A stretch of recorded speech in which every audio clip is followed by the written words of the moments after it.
Good morning friends. GST platform के YouTube channel में आप सभी का स्वागत है। जी हाँ फ्रेंड्स, जीएसटी के अंदर जीएसटी रजिस्ट्रेशन के कैंसिलेशन से रिलेटेड एक इम्पॉर्टेंट और न्यू गाइडलाइन जो है वो इशू कर दिया गया है 24 मई 2021 को। यहाँ पर आप देख पा रहे हैं स्क्रीन पे guidelines regarding cancellation of registration under rule 22 सब rule 3 of the CGST rules. यहाँ पर दिक्कत क्या आ रही थी? यहाँ पर दिक्कत ये आ रही थी कि काफी सारे टैक्स पेयर्स ऐसे हैं जिनका रजिस्ट्रेशन जो है उन्होंने अप्लाई किया हुआ है फॉर कैंसलेशन, यानी कि यहाँ पर टैक्स पेयर्स ने खुद ब खुद जीएसटी रजिस्ट्रेशन जो है वो कैंसिल करने के लिए एप्लीकेशन दिया है, लेकिन उनका एप्लीकेशन जो है अभी तक पेंडिंग है। 30 डेज के अंदर उसे अप्रूव करना होता है या रिजेक्ट करना होता है, बट 30 डेज पार होने के बावजूद भी वो कोई एक्शन नहीं लिया गया। तो इसके लिए गाइडलाइन जो है वो अब इशू कर दी गई है कि ऑफिसर्स को क्या करना है। यहाँ पर आप देख पा रहे हैं kind attention is invited to rule 22 sub rule 3 of the CGST rules regarding procedure to be followed for the processing of cancellation of registrations filed by the taxpayer। Rule 22 सब रूल 3 कहता क्या है? रूल 22 सब rule 3 ये कहता है कि आपने यानी कि टैक्स पेयर ने जिस दिन रजिस्ट्रेशन के लिए कैंसिलेशन अप्लाई किया फॉर्म REG 16 में ऑनलाइन, उसके 30 दिनों के अंदर ऑर्डर आ जाना चाहिए फॉर्म REG 19 में और वो कैंसल जो है वो हो जाना चाहिए। यहां पर अब दिक्कत ये आ रही है कि REG 19 जो है वो इशू नहीं किया जा रहा है। REG 19 जब इशू हो जाएगा तो उसके अंदर जो आपका टैक्स है, arrear of tax, interest, penalty including the amount liable to be paid under subsection 5 of section 29, यानी कि जो भी एरियर अमाउंट है जिस दिन आपने रजिस्ट्रेशन कैंसिल किया उसके पहले सारी चीजों का डिटेल्स के साथ REG 19 जो है वो इशू होना चाहिए। ये इसका क्या मतलब है कि arrear of tax, let suppose आपने रजिस्ट्रेशन लिया था 2018 में, लेकिन आपने कुछ महीने काम किया और उसके बाद 2020 में आप चाहते हैं कि रजिस्ट्रेशन कैंसिल करवा दें क्योंकि आपका बिजनेस जो है वो बिलो टर्नओवर चला गया है, आपके रजिस्ट्रेशन की रिक्वायरमेंट नहीं है।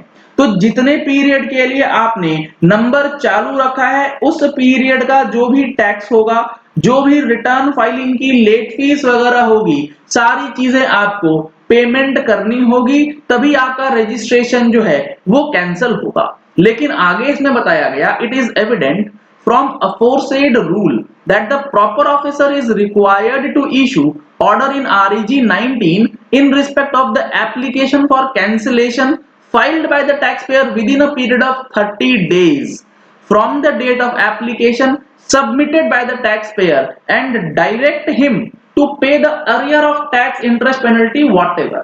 यानी कि सेक्शन फॉर्म REG 19 के अंदर अगर आपने देखा हो तो कैंसिलेशन ऑर्डर के साथ साथ बॉक्स बना रहता है जिसमें टैक्स, इंटरेस्ट, पेनल्टी का ब्रेकअप जो है वो दिया जाता है ताकि आपका एरियर जो है वो पे किया जा सके।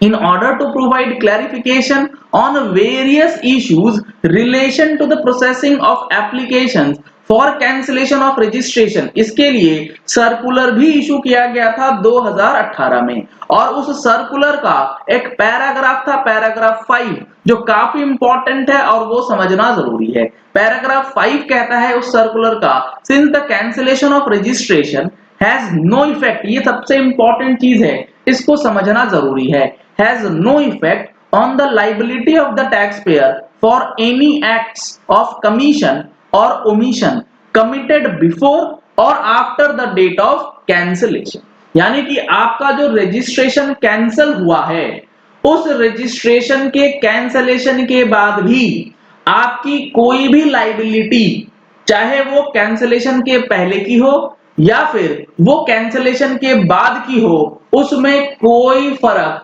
नहीं डालती है, उस पे कोई असर नहीं पड़ेगा। अब इस पैराग्राफ का क्या मतलब है ये समझिएगा, आपकी कंफ्यूजन जो है वो दूर हो जाएगी।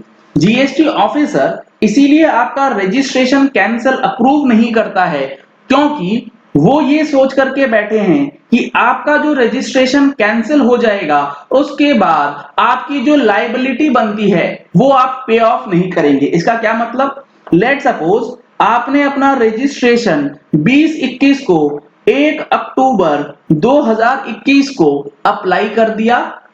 टैक्स पेयर ये सोचता है कि मैंने तो रजिस्ट्रेशन कैंसिल कर दिया है, अब 1 अक्टूबर से पहले की जो लाइबिलिटी है वो भी मेरी खत्म हो गई और 1 अक्टूबर से बाद की जो लाइबिलिटी है, ये बाद की जो प्रोसेस है वो भी मुझे नहीं करना है। इसका क्या मतलब, 1 अक्टूबर से पहले जो लाइबिलिटी आपकी बनी है वो तो आपको along with tax, interest, penalty, late fees जमा करनी ही होगी।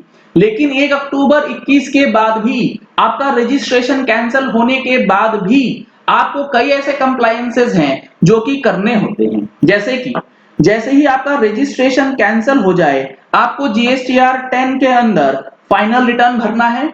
नंबर 2, जीएसटीआर 9 यानी कि एनुअल रिटर्न जो है आपका वो भी आपको फाइल करना है, भले ही आपने रजिस्ट्रेशन कैंसिल कर दिया है। आपने 1 अक्टूबर 2021 को रजिस्ट्रेशन कैंसिलेशन के लिए अप्लाई किया है, लेकिन आपको 1/4/2020 से लेके 30/9/2020 तक का जो टर्नओवर है उसको डिक्लेयर करते हुए अपनी जीएसटी की एनुअल रिटर्न जो है वो भरनी होगी।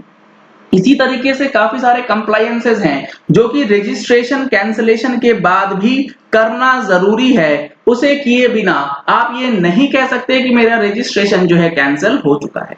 द एप्लीकेशन इन REG 16 अगर कंप्लीट नहीं है तभी आपका जो कैंसिलेशन है वो 30 दिनों के अंदर नहीं होगा, या फिर ट्रांसफर, मर्जर और अमेलगमेशन ऑफ बिजनेस का मैटर है तो ही आपका जो रजिस्ट्रेशन का कैंसिलेशन है उसमें समय लगेगा। इन दोनों के अलावा और कोई भी सिचुएशन हो उसके अंदर 30 दिन में आपका REG 19 जो है वो टैक्स ऑफिसर को इशू कर देना है। लेकिन जो CAG की ऑडिट हुई उसमें यह पता लगा कि 30 दिनों के बजाय 120 दिन हो चुके हैं कैंसिलेशन अप्लाई किए हुए, लेकिन फिर भी कैंसिल नहीं हुआ जीएसटी रजिस्ट्रेशन। तो considering the legal provisions which stipulates passing of order in respect of application of cancelled registration within 30 days, and also as it has already been clarified in the previous circular that the cancellation of registration has no effect on the liability,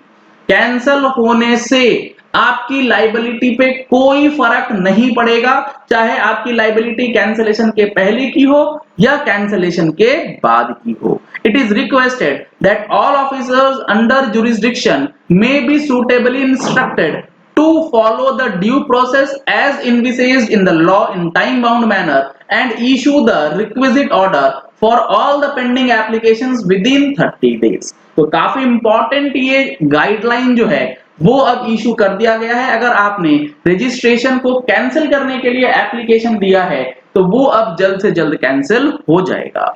अगर आपको GST refund के बारे में कुछ समझना है तो इसके लिए ऑनलाइन ट्रेनिंग सेशन ऑर्गेनाइज किया गया है 6 जून 2021 को, यानी कि नेक्स्ट टू नेक्स्ट संडे को दिन में 11 बजे से 2 बजे तक। अगर आप इन सेशंस में जुड़ना चाहते हैं तो इन नंबर्स पे कॉल करके रजिस्ट्रेशन करा सकते हैं। नई रिटर्न फाइल करने में कोई दिक्कत आती है, अपील फाइलिंग में दिक्कत आती है, या फिर आपको जीएसटीआर 99C फाइलिंग सीखना है तो आप हमारे मोबाइल एप्लीकेशन से कोर्सेज परचेज कर सकते हैं। कोर्सेज की डिटेल्स लेने के लिए आपको नंबर्स स्क्रीन पे दिए गए हैं, इन नंबर्स पे कॉल करके आप जीएसटी के कोर्सेज की डिटेल्स और हमारी मंथली टैक्स मैगजीन की डिटेल्स दोनों ले सकते हैं। Thank you and have a nice day.